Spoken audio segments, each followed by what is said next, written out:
Y'all, welcome back to Kentucky Fried Wargaming, where two guys who aren't qualified to talk about anything decide to talk about games with hard math and chance. I'm Joe. And I'm John. And we are back from our big long holiday break.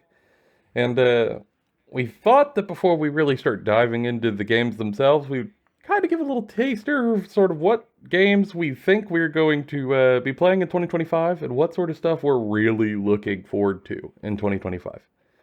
Because, boy howdy, there's quite a bit of it, and some of it's a little newer, and we haven't fully gone into deep dives on the show yet.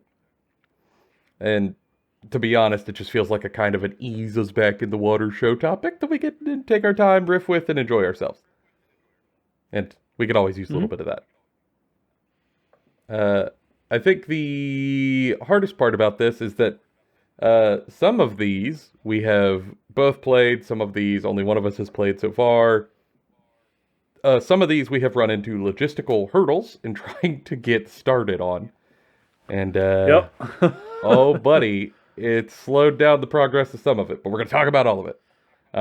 And some of these, I've gotten shot to death with a missile launcher in like one of our first games, just entirely tabled. Much like I did to Joe a long time ago with an Imperial Guard. And in one turn, just... Here, I killed 4 of your, 7 minis? 6. 4 of my 6. You killed way more than 80% of my army in that first turn. Way more. By points or models, doesn't matter, still more. I don't hear a rebuttal, so we're moving on. Hobby time and games played. John, what have you been up to? Okay, so, hobby time. I started a new test scheme on my new army, which is Spires for Conquest. My I got shock. some Spires My awe. I got some Spires at a tournament I went to up in Michigan at Golden Rhino Games. And from that, I rolled into picking up 2 different collections of Spires for pretty cheap. And now I've got as much, if not more, Spires than I have Quadrin. And so I have a new thing to work on. That is the understatement of the century. I also put together Infinity miniatures. That was fun. And I got some more stuff done on the Coddle. And just general hobby stuff on my Woodrin. As opposed to that, my games played, way more. Many games played since the last time we recorded. And I have played, I think, since then, like 20 games of Conquest. I played quite a few games of Conquest in the last, month or two. Including going to a tournament up in Michigan at Golden Rhino Games. Shout out to anyone over in Golden Rhino Games who I played or was at the same tournament. It was a great time. It was wonderful. I can talk about it later in another show because there's just a whole lot to go over there. But ultimately, it's a great time. And if you're up in Michigan and you play Conquest and you're looking for something to go do, they do leagues and stuff. So take a look at Golden Rhino Games. Shameless plug. It's not our own plug, but still shameless plug. What am I going to do? I go to a place, I have fun with a bunch of people, buy a cool book, and then, I don't know, I'm going to tell anyone else who's around there, go play games there. They're great people. I had a great time. You should too. Fair. For me, since the last time we recorded, oh my god, time. It has been... Since then, I have played 3 more games of the Blood Bowl League. I have played 2 games of Necromunda. I have played 8 or 10 games of Conquest since then, depending on when we did that recording. Time's an illusion. I have no idea. I got even more I've got to play before this weekend to try to prep for the tournament. And in terms of hobby, there's been quite a bit of building to try to get things ready for the tournament this weekend. Also, prepping minis for Necromunda, doing kit bashing there has been a little bit of an endeavor, but I'm actually quite happy with how my custom Necromunda gang is coming together. The Beasts of Burden. There's just one guy whose head I've got a green stuff, because I didn't have time to get the head to get the head on there to turn the stemmer into a beastman fully. Like from waist down, he's beastie, but he's just headless currently. It's hysterical. Um, I've also done some building for Infinity. I've got together some of those support backs and got those built, as well as a Mechazoid. So I have a Mech Samurai now that I can put on the table and see how that goes, um, which has been pretty exciting. And also from a hobby perspective, I have been organizing the hobby room. Um, I kept running into this issue where it'd be like, oh, my hobby table's a little cluttered. I need to clear it off. Oh, can't put anything in the hobby closet because there's no room. Oh, well, I guess I'll put that on the hobby table. Oh, no. Um, Finally, push came to shove, and alas, had some time and could dig into it. So I have purged the hobby closet of just a colossal amount of sprues that I no longer even need to clip, but just had up there in case I wanted to clip them. As well as some starter boxes and stuff that I just don't need that I'm going to give away. And now I am working on this thing behind me, the display case, getting it to only painted miniatures. Everything unpainted, put in the closet in labeled, separated storage totes, so that all of it is grabbable at a moment's notice. Hey. Handy choice. Handy choice. Pretty good. I'm not joining the cult of the stair-like containers, but I understand. There will become one day where I walk over to your house and I open up the door and I walk upstairs and I point into your closet at a single faction and go, that's what I'm killing today. And you're going to look at me and go, okay, then we're going to play. It'll be great. It's a wonderful way to pick my own poison. Yes. Because what I say, listeners, is I'm going to kill your stuff. What it means is I'll kill 2 miniatures. He'll kill 70. It'll be great. Unless you're playing guard artillery. Yeah, well, I think it actually depends on the game system and what factions for what game system. Pro tip for any of you out there, if you ever go to play Joe the Sylvaneth, be aware, he's quite good with them. I have lost. Don't learn a new AOS. Don't learn a new AOS army on Joe Sylvaneth. He can't play them poorly. I brought a very subpar list. I just understand the pieces well. When you get your butt kicked enough with a faction, eventually you kind of figure it out over a couple of editions.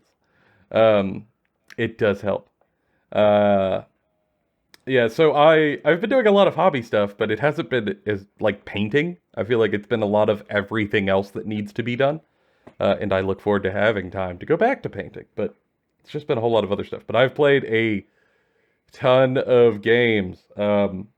In one 4-day period, I played 3 different games at the shop. It's been fast and furious over here, which has been pretty good. And honestly, it's been nice prep for this episode, to be honest, because it gives me a leg up on some of the things we're going to talk about. Mm-hmm. Looking into 2025, I think we have a unique opportunity to play a lot of games that are a little smaller than the usual. Yeah. I feel like normally we would be prepping to talk about like Age of Sigmar or 40K, but I'm going to be honest with you, nothing that we're going to talk about on this list are those two things. Yeah, and like it's not like we're not going to play those this year. Like, I don't know, if you're a person who plays war games generally at some point, you're probably going to play those games. Sometimes you might go years without doing so, but generally everyone in their like wargaming career plays these games. And like, we have an event in April for AOS that we're going to be playing AOS there. I'm going to be teaching a couple people how to play AOS in the next couple months. And like Emperor's Children comes out, and for those of you who don't know, our editor Seth Play has been waiting for Emperor's Children since he started 40K. I could hear him screaming into the void nonstop in excessive ecstasy, waiting for the release. There will not be a choice for me. I will be playing 40K sometime this year. But I just don't think they're games that I'm like necessarily having to reach and make happen to play games for. If I want to get a game of 40K, I can literally ask anybody at our local shop, and it happens. Simply with Age of Sigmar. Like, it's just, these other games we're going to talk about are ones we're making an active effort to go out and play more. And just sort of engage with and see what they're like, how they are. And we might add stuff to this list throughout the year because we're just those sorts of people. yeah, just look caveat. If you're here for 40k or AOS, Not this not a thing we're episode, talking that's about. for sure. Um, yeah, though we will start with a GW offering, and that is, I mentioned it earlier, Blood Bowl. Blood Bowl. There will be some more Blood Bowl in my year. As of recording this, I am halfway through my first Blood Bowl league. I've played 4 games of Blood Bowl, and it's an interesting little game system in a lot of ways. One that I think is going to be worth a full episode for sure. Um, I think the thing, though, that I want to wait for is the league to be done, for me to have more games under my belt, to get through a full league, have the full experience from start to finish, and then be able to come in and talk about it with a little bit of confidence in my experience. Otherwise, I feel like it'd be just a little too shooting from the hip.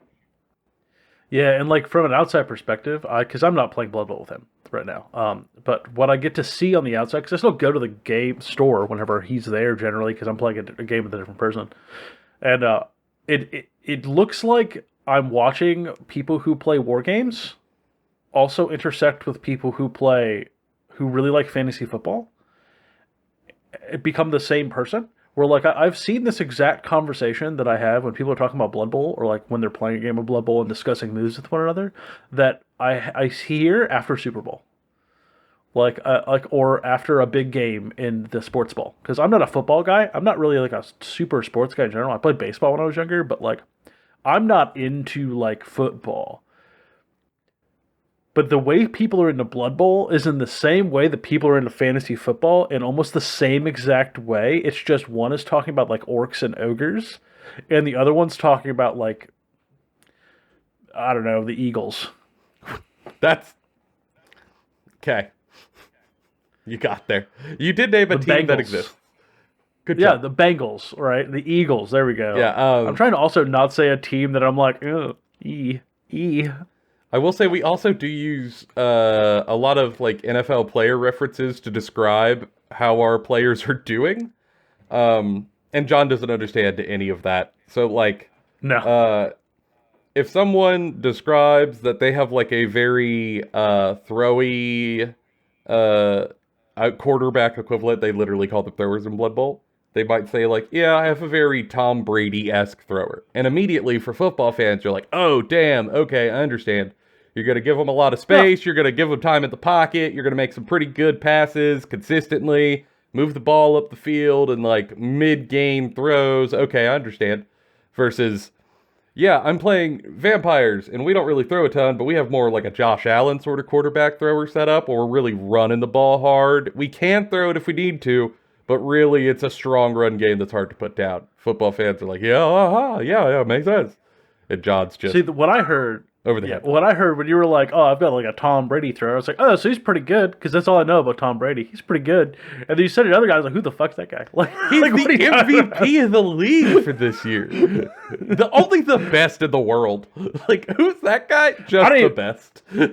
Listen, I didn't even watch the Super Bowl, just the halftime show. He wasn't so, like, in the that's Super kind Bowl. of guy I am. He wasn't in it. I wouldn't know. Like, The white trash gods shall smite thee. listen, if it was NASCAR, I'd be like, "What's up, brother, man?" Like, praise hell, praise Dale, let's go. But Dale Earnhardt, either of them haven't been in NASCAR in nigh on half a decade. that's why it's not good anymore. That's what I'm telling you. I watch reruns. I go back and watch reruns. You watch the glory days? Okay. All right, Pap Hall. Take your war medicine and lay down. Yes, Blood Bowl, though, is an interesting time. Like, as of now, I've had 2 matches that, because of vibe, have felt much more like chess than the Blood Bowl I expected. I have had 2 that felt exactly what I expected when I started playing the league. So we'll get more reps in and see what that balance looks like later. But I've got some thoughts. I've got a lot of good thoughts. I've got some bad thoughts. You know, we'll see how it balances that out later. I think the short one, though, is the one I could give you for free, because this ain't gonna change. My God, I gotta think a lot when I play Blood Bowl.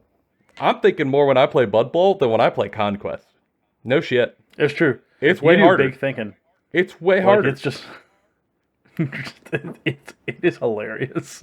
I I have spent more thought in one turn of Blood Bowl than I've had in almost whole games of Nords and Conquest. Once the action deck is set, I don't have to think very much. Just whoop. All right, I live with it. Good or bad, I live with it. But for Blood Bowl, it is an ever-evolving, never-ending, brutal puzzle of stacking bonuses and negatives. Holy crap. It's really fun in some instances, but I did not expect it to be so hard. So that's interesting, and probably shows that it's got a lot of strategic depth, and I could see why people get into it for the long haul, and like that's their game, because wow, there's a lot of game. But yeah, I think John is essentially just watching me from the outside for the whole league, and he's basically waiting for my review at the end as well. It's true. Let's see. Moving on to more sure waters that we have both been playing quite a bit of, that we are both playing Conquest! in the tournament this weekend. Conquest. Yes. We are helping organize / get ready for a tournament. One of the big things I was doing for Hobby Progress before, but it wasn't for my hobby, it was for this, is we're setting up 10 tables worth of terrain, which meant my printer went brrr. So I've been nonstop building and painting 10 tables of terrain for Conquest, which is thankfully not as hard as like 40k or Age of Sigmar, because it's like... It's a lot of work in volume, but less terrain pieces per table. Yes. And also making it work is a little weird because you want terrain that like can be playable on, but doesn't just look bland. Mm-hmm. It's one of the biggest critiques I have about Conquest, but it's a critique that is not fair to put on the game. It's just that's how rank and flank games have to deal. Like when you have stuff in ranks, you have to have some way of having stuff be able to be on top of the terrain in ranks without it falling apart. I think the end solution for us is probably going to end up being mouse pads that are labeled and then 3D terrain on top of it so you can move it off as you need to. Mm-hmm. And then like 3D terrain that is like removable. So like tree pieces that can be removed, and then using some stuff for 2D because it makes sense, like water features.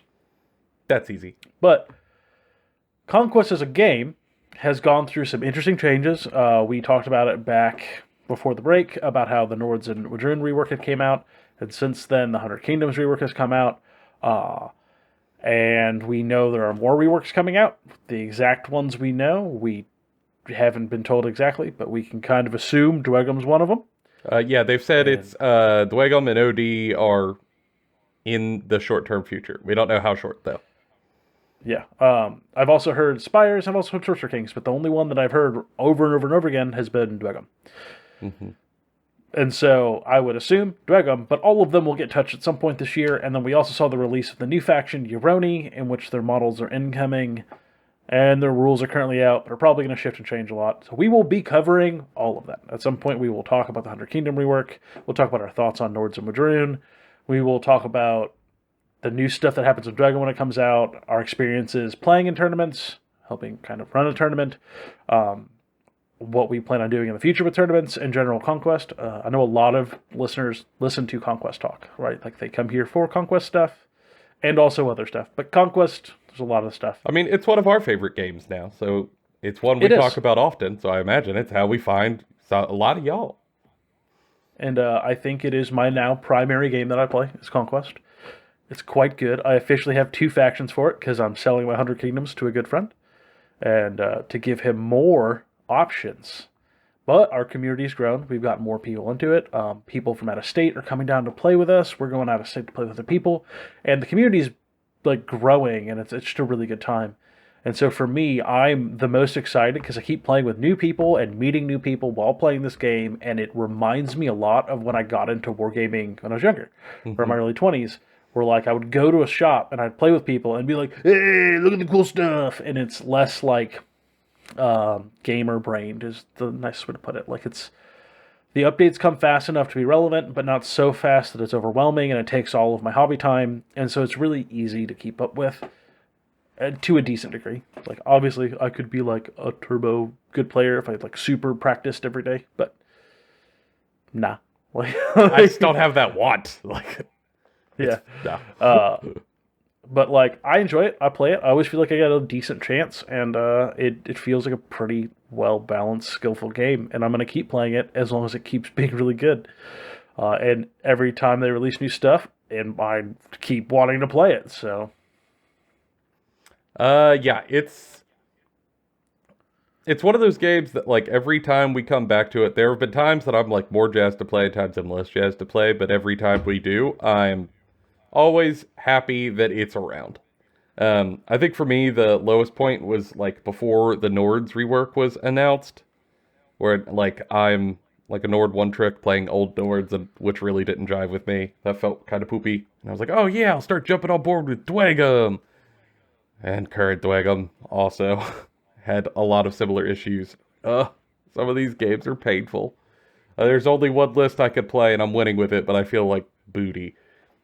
And even in that point, I still enjoyed playing Conquest. So there's, like, I have no doubt it's not going anywhere this year. The question, I think, is just going to be how many events do we want to run for it? And that I don't know. We'll see. Heads up to everyone, though, who is here for Conquest stuff. Not going to be doing the Euroni stuff quickly, because, again, we really suspect that some of that is going to change. And if we do a faction focus too early and shoot from the hip, it might not last very long. So we're going to give it a touch of time to get community feedback and settle. But then all of the stuff you would expect will be coming. And hopefully even more lore stuff, because new lore book. Delightful. All right. Next up, Necromunda for me. This is one that John also wants to jump on board with. Just job stuff made it to where he could not easily. Please join me in bullying John in the comments to start in the Necromunda League, because currently he's watching from the sidelines like a weirdo. I have a gang built and started painting it. It's right there. Great. Put him on the table. Right there. That's not your table's behind. There. There. There. There. Over there. Part of the problem is that also the Ashways Nomads are getting their own book now, and I look at it and I go, oh, man, do I want a new gang? I haven't even played the game yet, and I'm like, more gangs. No! Although, I can't say that. I'm almost done kit bashing my Beasts of Burden, and immediately my brain goes, you know what you could do? You could play Spirers, but make them Predators from the movie Predator. But not really Predators. We're going to call them Eldar. Exodite Eldar. But they're definitely Predators. When I kit bash them, they'll look like Predators. But Eldar. And that thought just won't leave my head. I can't shake it. I know I can't start with them. I need to learn on Goliath. But I understand. I immediately just want to jump to hard pivot faction. So I can't rib you too much for that one. I will, though, give you crap for not jumping in the league. That I will mercilessly grill you for. And everyone in the comments, please join us. Shame this man into playing game. It's one of those things where Necromunda, I read the rule book and I keep watching stuff about it, and I'm like, this is it's the game. Like, there's so few games that I look at and I go, wow, that's a game that I could see myself playing for 10 years. And Necromunda is just one of those. Like, my qualms with the game are like, I don't like buying GW books. And that's it. Some of the qualms are, wow, if your opponent was a turd, they could be a turd. Okay, every game has that, though. Yes, so. Not unique to Necromunda. Yeah, it's fun. So I have played a tester game of Necromunda and then my first actual league game of Necromunda. Both were wild and off the rails, in which fate intervened to save my hide. In one case, the cops kicked in our room and started throwing grenades on us, and by the time the 6th grenade hit us, 6 out of my 8 gangers were trapped on the floor together in a pile, being frag grenaded, stun grenaded, flame templated. It was just like template weapon on template weapon on template weapon on template weapon. And as we were bleeding out, opened our eyes, and stood up, they had killed themselves. And we won! Beasts, beasts, beasts, beasts. I hit the microphone real good there. Fits the vibe. But Somehow fate intervened and they killed themselves and we won. I don't know how we won. I didn't kill hardly nothing. But somehow we won. Necromunda, everyone. The other game I played of Necromunda, it was against a big old dangerous ranged army, and of his 6 minis, 5 of them were in the very, very, very back right corner, all together, hunkered down in a building, and I had to run across the table to get to them. And that was dangerous. And they had guns that would insta-kill even my big 3-wound dudes. And that guy rolled a 1 when he went to shoot it, and then he went to roll ammo, and rolled a 1 again. And, right out of ammo. Gun, out of ammo. Plasma gun, out of ammo. Melta, out of ammo.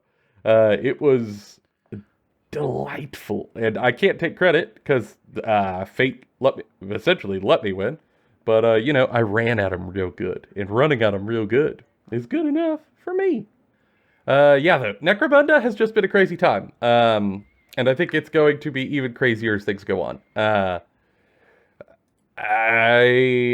Similar to like Blood Bowl, I just don't want to dive too deep into Necromunda because I've only played 2 games of it, and that ain't enough to form a solid opinion that y'all want to hear about yet. Like it ain't worth it yet. I'll give you my early thoughts, but it ain't nearly formed enough to have an episode. But there will be one later. And if we successfully run this shame campaign and get John to play in this Necromunda League like he should be doing already, we can get there. Get him out of the I have the dice. I have the into templates. the pile. That was a good joke. I played Delac. You know they have a cuck chair. They do look a little like Matrix gimpy. Just a little. But I'm going to talk about the next one to start us off, because I know that once I say the words, you're going to talk about it for a while. And that is Lord of the Rings miniature game. Holding it together. Lord of the Rings. So we'll be playing that. And I'm going to be playing elves, and Joe's going to play rangers, and we will probably pick up a bunch of other stuff and play it. But this is a game in which we really want to play. We've been thinking about playing for a while. The new edition came out, and we want to play it purely in a narrative fun time, right? The game is not set up to really play in other ways. You can, and people sure do, but I think the game is very much set up to just play fun times with your buddies. Very, very cool and very good for that. Things that are not cool and good about it so far, with our experience, has been that logistically getting a hold of these books have been a nightmare. I think this is a game that I think is ultimately ruined by Games Workshop. Other third-party games, like Necromunda, Blood Bowl, they have books, right? But they haven't had a full edition relaunch like Lord of the Rings did. In the same way, right? Like Necromunda did, but it was kind of okay when they did it. The Lord of the Rings recent edition change was weird in every sort of way. Nothing was communicated very well. Trying to figure out where Rangers even were was a pain. Or even if it was still an army, way to know. Because they got rid of a bunch of models, but they were also, and they said which ones, but then they also didn't provide armies for these models to go into that they said they didn't. And you couldn't confirm it before buying a $60 book or which book you needed for what models you had. So basically, they looked at the entire group of people who played this game and went, buy 3 books from us. An Armies of the Hobbit book, an Armies of Lord of the Rings book, and then a base book. And that's a total of, I think, $180. And there will be an Armies of Middle-earth book coming out soon. Yeah. Then there'll be more splat books. And then they released a bunch of free stuff as data sheets and on Warhammer Community. Which is okay, but that's what you should have done from the first part. They also released the new, Riders of Rohan box, right? The Battle of Edoras box, right? It was a very cool box. Lots of really good and gorgeous minis. Beautiful minis. Gorgeous minis. But, I'm very upset with the way they've handled it. And also, I'm not normally a super big book snob. But if I was into Lord of the Rings, a person who's really into it, and I got that $60 book from them, I would be appalled. It is a bad book. I'm not saying the rules was, but I'm saying like the Layout is way it's laid bad. out. Image quality is bad. It's blurry. Like, It's low res. It's weirdly formatted. It all seems kind of like you hit print on a work Word document. It's very underwhelming at best. I'm And like, I will say, I think it hits worse for me because before this game was coming out, I was excitedly reading the Lord of the Rings tabletop RPG from who makes Dragonbane, the publisher. Free Guild. Free Guild Publishing, who made a beautiful Lord of the Rings RPG book. Gorgeous RPG book of wonderful quality, impeccably laid out, great art design. And then I opened this book from a much bigger company, and they used blurry images in the hero panels of the chapters in some of these. Like, what? Y'all. And it's not the end of the And world. It's just, I think it's indicative of how much budget and time the devs were probably given. And then on our end, we had trouble just getting the books. We put in orders for the books like as a group because we all knew this edition was coming, and we're Lord of the Rings fans, and we wanted to be ahead of schedule. We wanted to be really like on the ball. So we got together and put in a group pre-order through our local shop, as we always do. We way beat the deadline. They sent out the order. We had to wait quite a while, but hey, no biggie. It's around the holiday season. Shipping's always a little rough then. That's fine. But the books got there, and it was a cluster. Most of us didn't get the books they ordered. Some of us got books, but not the books we did order. It was in all over the place. And in the end, what it has left us with is we have some core books. We have, I think, one Armies of Middle-earth book that came in successfully, and there's no Hobbit books. So if you play Armies of the Hobbit, none of us could play those. And we can't seem to get restocks for some reason to replace the errors that were sent to our shop. It's wildly weird, and I don't know what's happening. Because we were super excited. Like, I 3D printed minis for a number of us to be playing, and we were ready to hit the ground running, sprinting into Lord of the Rings in the new year, and I feel like a hurdle was thrown in front of our feet. And it wasn't just like one hurdle. There was multiple hurdles. And I think that like this is a good time to sort of talk about a thing briefly that like is a problem, right? When getting into games that aren't Warhammer 40K or Age of Sigmar, even GW's other games.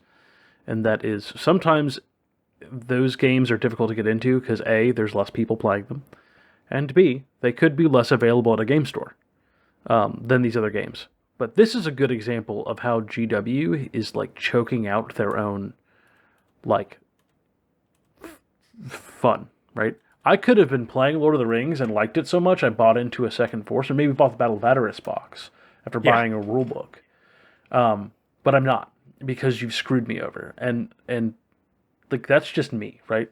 Also, this experience with this Lord of the Rings thing has made me so off-put by it.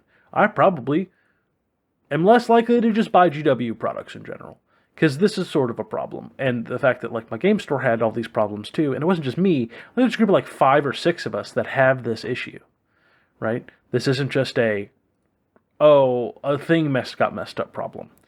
This is also, if you're a longtime listener of the show, not uncommon. Like, stuff gets sold out all the time. Everyone knows about that. And, like, Joe had to wait over a year to get a war boss once. Like, a specific war boss. That was true. God, that was true. And it wasn't because the store. It's because, like, the things... The rep he was going through, the religious exchange, it was poor, and it was bad. And, like, the amount of people who've had to wait for endless spells in an edition that requires endless spells for Age of Sigmar. Or, like, my current problem with Imperial Guard. I want to play the new Imperial Guard stuff. I put them in my closet and shelved them because that FOMO box came out almost 2 months ago, or a month ago, whatever it was. But I can't get a rule book anytime soon. I think it just came out or whatever. But like, I'm Yeah. tired of seeing a FOMO box come out and then the book doesn't come out, and like it's just by the time the book comes out, it's out of date anyways. So why am I spending the $60 on the book when I can just go find the leaks that everyone else looks at? It's just, there are no, at least I have not seen digital versions of Lord of the Rings stuff, and I think that's why it's more irksome. Because for the 40K stuff, I'm just used to working around it. For Lord of the Rings, I have not been able to find alternatives. So, like, the fact that our group doesn't have books means our group isn't playing. Period. Which is unfortunate. So, I am so excited for Lord of the Rings. I am incredibly, incredibly excited to do Lord of the Rings stuff. But it is out of my hands currently.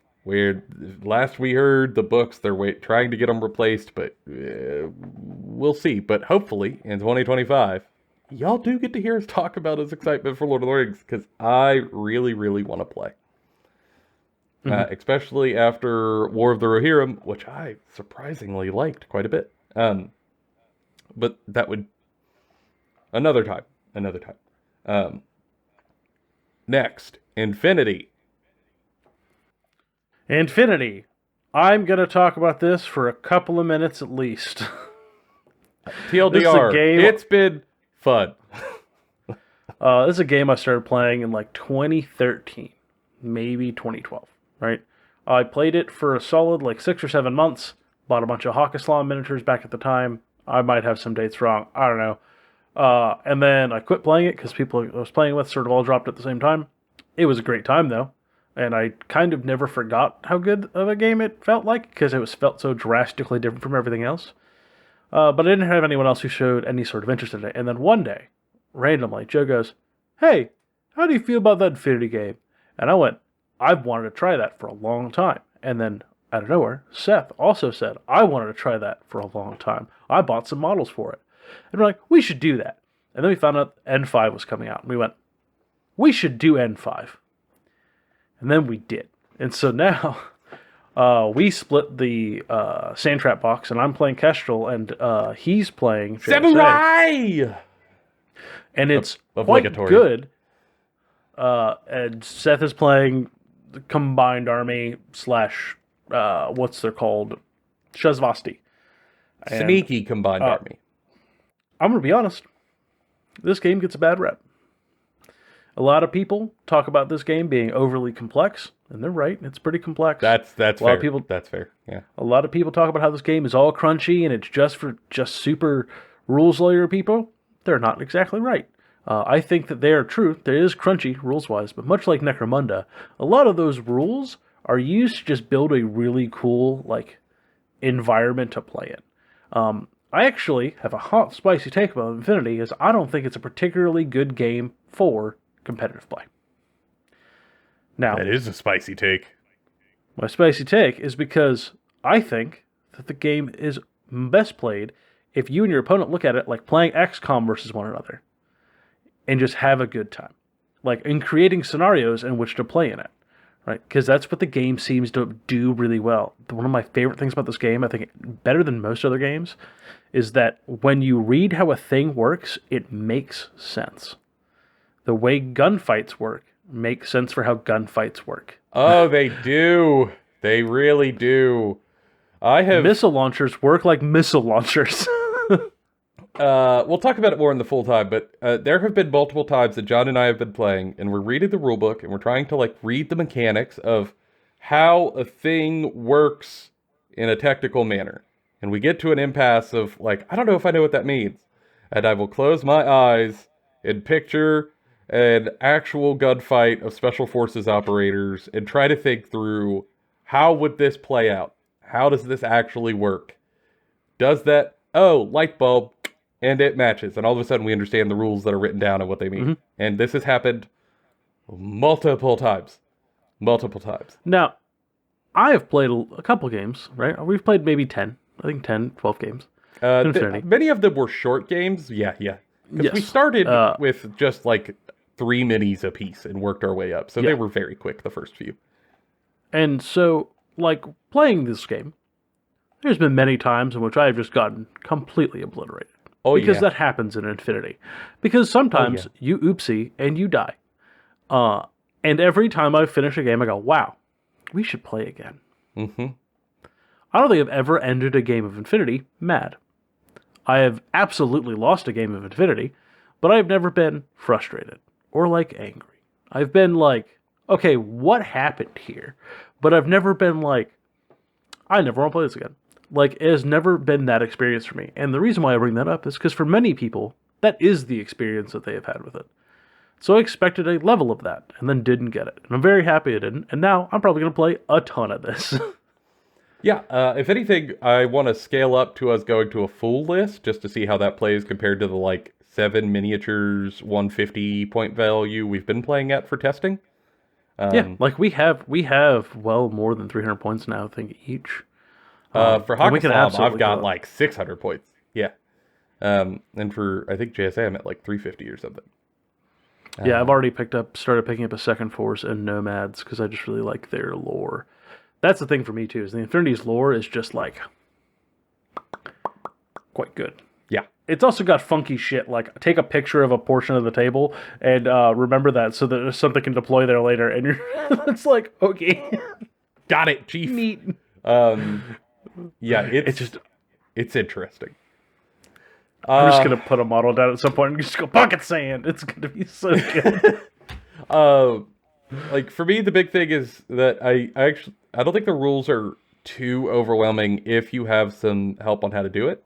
For me, the thing that I would recommend for folks out there before we do a full Infinity episode, if you're listening to this and thinking, I want to get to Infinity, there is a place called Corner Case. It's a beautiful YouTube channel, Deck from the Hobby Corner, has put out actually, I don't know if it's updated for N5 fully, but he's put out an ARO flowchart that lists how an ARO works and all of the different ways that it could break out and interactions that could happen. That flowchart could have single-handedly saved Infinity for us in some ways, because it takes a ton of information that is laid out in really weird ways. It puts it all in chronological order, sequentially, for when you go to, like, do your ARO. So helpful. It's community made. It is a resource that's not in the book. I highly recommend it. If you're looking into that, we'll link below to the thing, but also just, like, go look at that. It will help you immensely.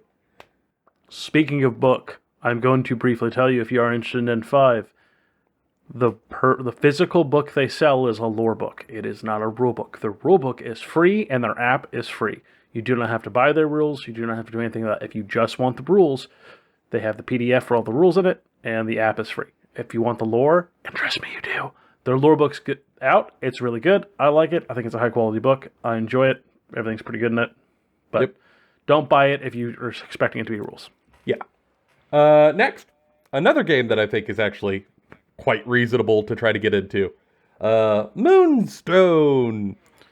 Moonstone. And they have grown quite a bit. Yeah. Surprisingly. I looking at their web store a couple of days ago because I was trying to pick what faction I'm going to play in Moonstone. And there is so much more than there was just 3 months ago. Yeah. So Moonstone is a thing we've talked about on the channel last year. Some members recommended.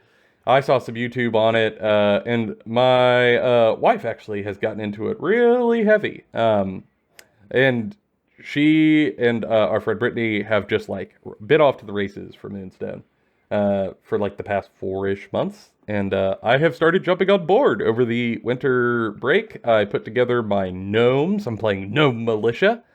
And we had a couple of battles where I learned Moonstone and also had a holiday free-for-all on a table that had like buffalo snow all over it and then like a little John Deere Christmas village set up where, all of these various forces of the Leshavult and the pirate goblins were coming to raid our little Christmas village to take our Christmas trees and to steal all of our toys, and we had to repel them, and I did so and saved Christmas, and had a blast. It was a really good time. Moonstone is a game that I have now played some of, but I don't know if similarly to like Blood Bowl, I have not played enough to have enough opinion for a full episode, but I know there will be more of it in my future. It is guaranteed. It's a wonderful game of wacky fun. And the melee system is shockingly brutal and clever. And I really like that bluff ability. So I have some thoughts like that I'm just like foaming at the mouth to talk about eventually, but we're not there yet. And also, John, as he implied, hasn't gotten a force yet. So no experience for John yet. Womp womp. Not yet. It is an interesting game. I think the mechanics are really cool. I like the vibe. I like that it's designed from the ground up, just very differently from other games. A lot of games are designed to sort of like be at least an air of competitive play, to some degree, right? I think the vast majority of games sort of do that. Yeah. Moonstone is just not. It's Not just at like, hey, all. pick X amount of miniatures and punch them together. It's like it is quite literally action figure fight time, and it's fun, and it seems to be set up in a way that's pretty interesting. And for me, I just have to find the right flavor that I want, because in a game that the mechanics are still good, like they're there, but the flavor seems to be like the major driving force, and so I want to make sure that I align right with it, so I have a good experience. But speaking of aligning right with the flavor. Oh, the last but not least pick. Oh, Yep. I can feel it in my bones. I'm ready for the So, trench. some of you might know of a little old game called Trench Crusade, who This did is a tiny indie exceptionally game. well. Tiny indie game. You may have heard of a little Kickstarter that it made. Yeah, called Trench Crusade. And we will be playing Trench Crusade, much like everyone else will be playing Trench Crusade this year. Yeah, we will. It is going to be a good game. So this is like the perfect game for me, setting-wise. I love it. It's dark, it's gritty, it's horrifying, and I already have an entire table of trenches built for it, and painted. Like, it's printed, painted, ready. I have a force printed, built, and painted, ready. We will be doing test games soon, but this is an opportunity that we have taken to just not play unless we are playing with an entirely built and painted setup. This game seems to put more than anything else forward its art and its lore and its vibes. Those three things are the most important things to it. And so I feel like if you do not take that into account when you're playing the game, you're missing out on a core part of the experience. And if we like it a lot, and if it's a good time, it's the thing we want to keep doing. Once the game fully releases later this year, we are probably going to be running different events for it at our local shop. I have an idea for something called a Warfront campaign, which is similar to like a league. Kinda. But it's not. It definitely it's- ain't. But it kinda weird. is. But Yeah, it's it's weird. kinda not. And if all of that comes to fruition, we'll talk more about it and how we are doing it. Because you bet your sweet bippy that if we do put out Trench Crusade stuff, it's going to be very, very heavily lore focused. And if I do a bunch of cool Trench Crusade stuff, I'm going to share it with all of you. Because I think it's a game that begs to be talked about. It just is. Yeah. Yeah, for me, almost entirely I'm here for the lore. The mechanics aren't bad, and I want to be very clear that, like, they're not bad by any means.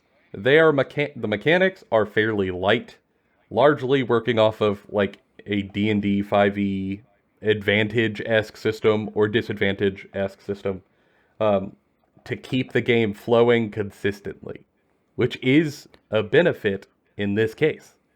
It gets the rules crunch mostly out of the way so that you can keep running with your flavor, your forces, the art, the trenches that you're actually running around in, the boards themselves, the mission design. Like, it clears the runway for all of that stuff to just shine. And obviously, the Kickstarter has proven they're onto something. And there are a lot of people who also want that. Yeah, it is. I would call the rules good enough, and they keep out of the way of the experience. Yeah. And which is fine. Like that, I think one of the things that they have been criticized for, and I think some other people bold take, I know, just wrong about, is that the game needs to be like exceptionally dense, right? It doesn't. Not every game needs to have 4 paragraphs of text to tell you how the dudes with flashlights killed a giant space demon. It just doesn't, right? Not every game has to be that, and the space is big enough, and there's enough people into war games that we can have some games that you can pick up, learn to play in 10 minutes, and play a game in less than an hour, and then move on, right? That's perfectly acceptable, and those games deserve to be popular. They don't. Not everything needs to be like the Warhammer 40Ks and the Age of Sigmars. Like, this can just be its own experience, and I think that it's better for that. Mm-hmm. I mean, allow me to point to my favorite game of 2024, Death Wizards. Like, this has gas. This whole concept of like a rules lighter game that's fun and flavor and fluff, it has worked for me already. We've already covered multiple games like this on the channel, so I expect we're going to have a good time with Trench Crusade. But until we are on the table, we're in the trenches, we're debating on if we're going to run a league ourselves. We aren't going to talk about it a ton, because again, we don't want to just like talk out of our ass. But I expect we're probably going to have a pretty good time. And those are our big ones that are currently on the list. But again, this list can change, or stuff can be added. And that's the thing I really want to ask the listeners.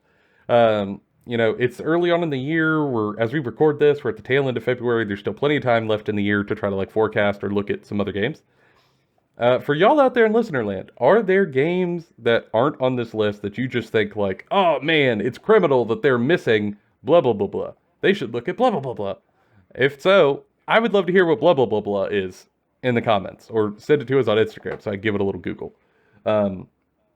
Because, I don't know, like anything I could do to try to take small games that deserve more eyes on them and give them those eyes, I would love to at least look into it and try to do. You know, if we're in this new age of just doing what makes us excited and trying to really, really open ourselves up to feedback, like I just think this is a time when we could maybe get some of that going. Yeah, and I think that it is going to be, for us, the year of playing lots of different things. And I think that for a lot of people, that's probably going to be the case. And a lot of people seem to be pretty interested in playing the non-traditional types of war games. I think there's probably a lot of reasons for that, but maybe that's an episode all on its own at another time. For now, though, check us out on Instagram. All the social stuffs are down below. If you have questions or thoughts, send them to us. We appreciate it. And we have a new Blue Sky account. We are no longer using X or Twitter or whatever you want to call it. We're just using Blue Sky. So, yep. Reach out on Blue there. Sky, Instagram. I think we do have a Facebook that cross posts. But yeah, those are the biggies. And we are back live on Instagram, just like we are here. And if you have any questions, thoughts, or feedback, we'd love to hear from you. For now, that's been all of our opinions, bona fide and Kentucky Fried. We'll see y'all the next one.